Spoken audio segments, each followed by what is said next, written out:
start. I am glad to know that Kerala has launched a massive decentralization drive to break this impasse. Effective decentralization will meet the challenges of development. I'm sure the unique People's Planning campaign in your state has addressed this issue. Increase in agricultural production and productivity by better use of local resources, halting environmental degradation through local action, improvement in delivery of services through local control, and higher investment in priority areas through reduced leakages and the mobilization of local resources are the fruits of decentralization. Decentralization transfers power to the people. It enlarges democracy by increasing the participation of the people. The panchayat and urban local bodies should be seen as conduits for power to flow to the ordinary people. They should not be seen as power centers but as trustees of the people, as agencies of public service, and as instruments of face to face democracy. For decentralization to be effective, it has to be free from corruption, nepotism, and patronage. This can be done only if there is scope for genuine people's control from below is the best check against possible abuse of power by local authorities. The word participation is often used very loosely. One has to be very clear about what it means. There can be pseudo participation where people are got together only for the sake of official records. There can be manipulative participation where people are collected for attainment of ulterior motives. Genuine participation involves not merely giving a voice or the freedom to air opinions, grievances, and demands. It involves the power of choice, that means people's right to decide what they want and their right to monitor the functioning of the government. The Gram Sabha, where all the electors get together, becomes a critical institution of democratic decentralization. However, there is a danger of the Gram Sabha degenerating into a body of approvers or an idle group of persons. Organizing women is one of the best way of avoiding this danger. Hence, I see Kerala as a furthering of the decentralization process and as a tool for empowerment of the poor. Dear friends, the whole nation is watching this program with interest. I assure my personal support and the support of the government in New Delhi to the success of this project and its possible use elsewhere.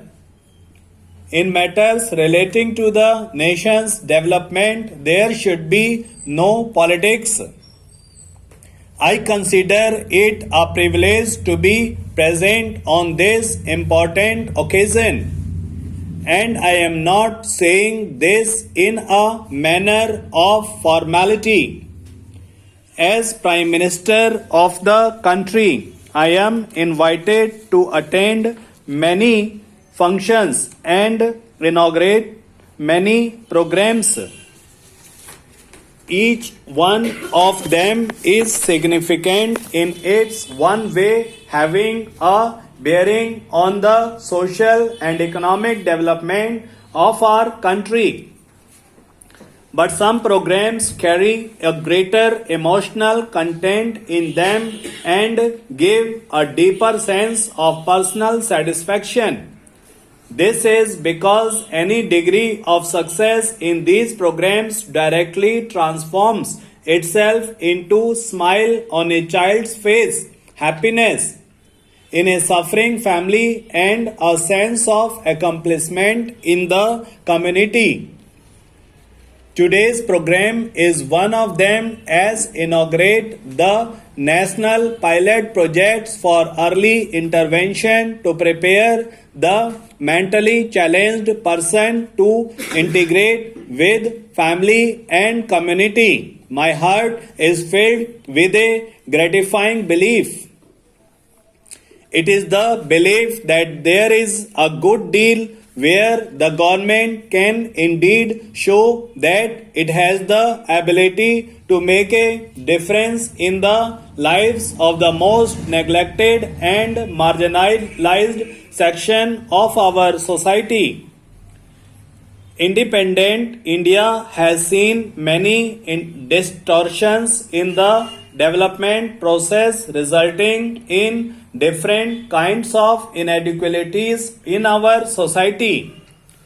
These inequalities have pushed the poor and several other sections of our population to the margins of our national life.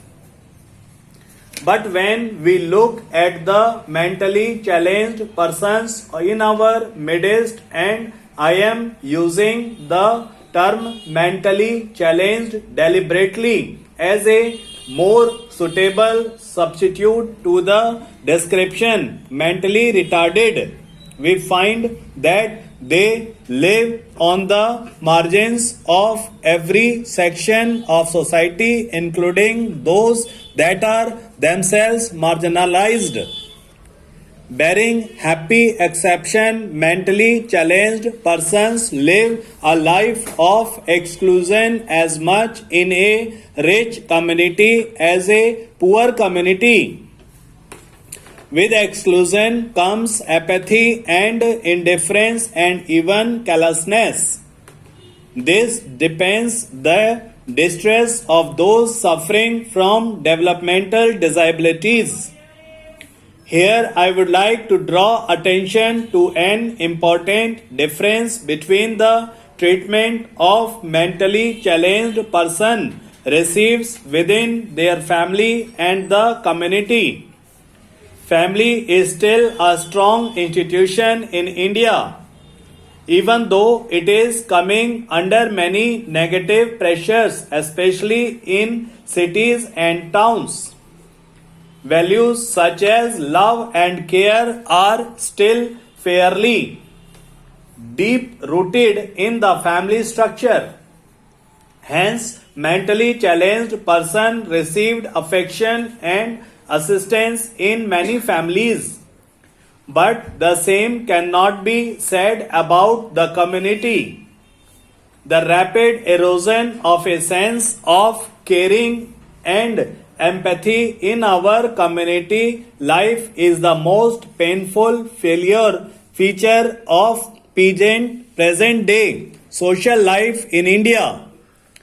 This lack of caring and sensitivity manifests itself most likely in the treatment given to disabled